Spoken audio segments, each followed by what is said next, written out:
It's easy to be cynical of this car because it's hopping into a segment that's shrinking.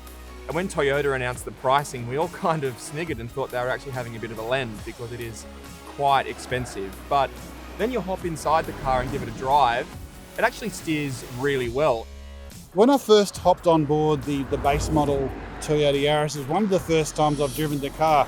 There's actually a bit of a sophistication underneath all of that. When you put a bit of speed through that really good Tnga chassis, it actually works quite well. The Yaris now steers like a thoroughbred. It handles amazingly, particularly the GR, and it communicates with the driver. You can have fun in the car. In terms of the intended purpose for which they were built, their target customer, all three of them are really good cars. They hit their briefs really well, and the GR is very, very impressive. Got a great engine, being a turbocharged engine. It's very responsive, very impressed with that 1.6 litre 3-cylinder. It's just hugely fun. You can tell the rally heritage on it in dirt as well. I probably had a bit too much fun in it on dirt, if I'm honest. It's slightly different underneath in terms of the platform. It's only got 2 doors versus 5. It's got that awesome little 1.6 litre 3-cylinder turbocharged engine, but it's got Yaris on the front. That means it's a Yaris.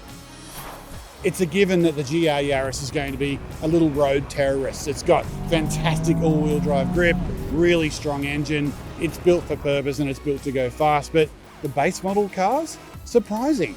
There was a real depth of quality to the chassis. There was a real nice way that they turned into corners. Genuinely a surprising package out on the road. The package is really, really good. It's spacious for 4 or 5 people, even though it's a small compact car. I like the dash area in particular. A lot of work's gone into the space. It's still, you can tell it's a small car, but there's still a lot of form there, a lot of effort going into it. Now, I feel it's a little bit toy-like inside the Yaris cabin, but once you get going, it actually fades away and it's quite functional. So the ZR Hybrid, for example, it's got a little bit of a nicer feel inside the car. There's a little bit of harshness when you take off, but that soon disappears. Battery range isn't particularly long, but where we camped out for Cody 2021, it proved perfect. It was on battery power the whole way and didn't make a sound.